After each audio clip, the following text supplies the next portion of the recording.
Je voudrais en préambule vous demander d'applaudir fortement la plateforme Yeréolo, debout sur les remparts, pour sa résistance héroïque face au sida qu'est le néocolonialisme français.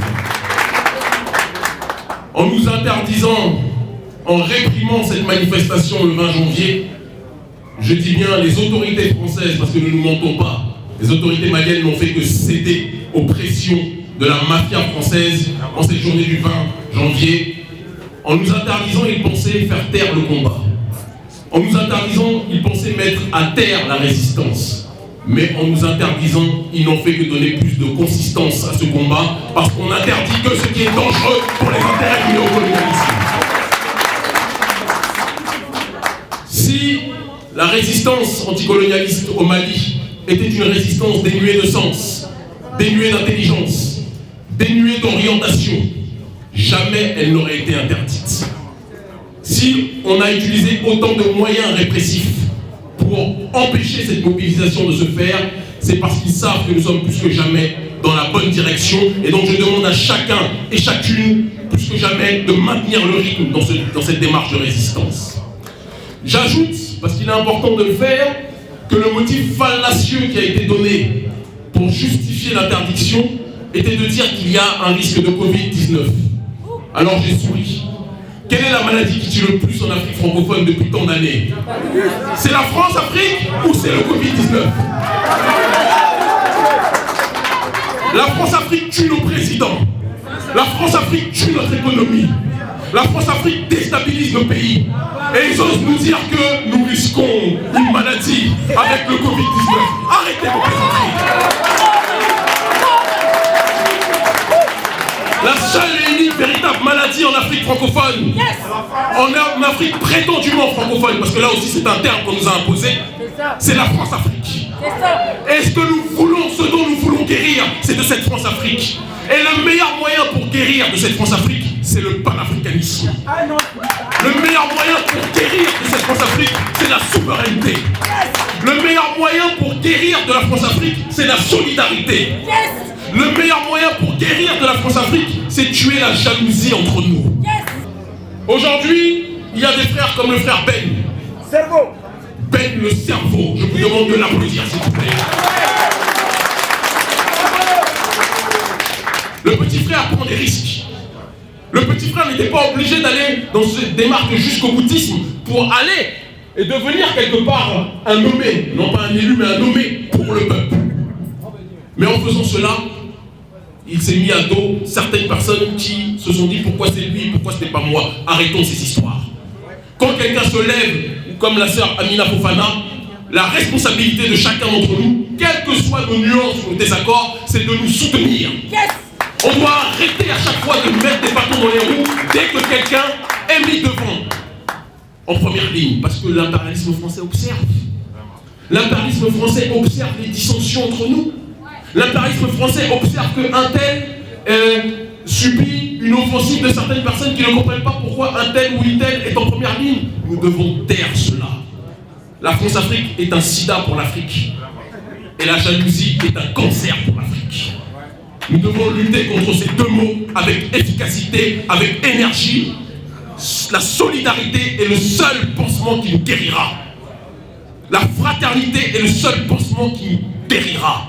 Le refus de la corruption, le refus des valises, c'est le seul pansement qui nous guérira. Et je rajoute aussi une chose. Parce que certains ont dit, parfois même dans cette assemblée, que nous devions, si nous faisons partir la France, devions appeler la Russie. Je vais insister sur un point.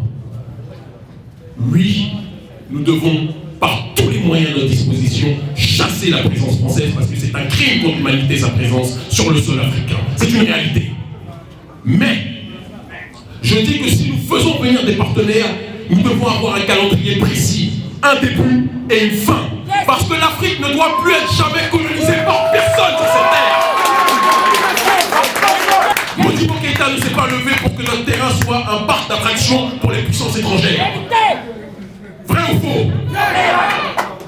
Le Mali est la terre de la souveraineté, ce n'est pas la terre du colonialisme. Et donc, même ceux qui viendront nous aider devront se plier à nos conditions ou ils partiront en tant que tels. L'Afrique libre ou la mort, nous vaincrons. Nous vaincrons avec les hommes debout, nous vaincrons avec les femmes debout. Je le dis enfin à l'ambassade de France qui nous regarde à travers la caméra, il vous reste quelques semaines encore, mais votre départ arrivera si c'est nécessaire pour que l'Afrique puisse retrouver sa souveraineté. L'Afrique est vraiment... Le 20 janvier 1962, a changé la France. Pendant les 23 ans de tyrannie, 23 ans de mensonges, 23 ans de pillage, 23 ans de tuerie du faux général Moussa Traoré, on a tenté de refaire l'histoire.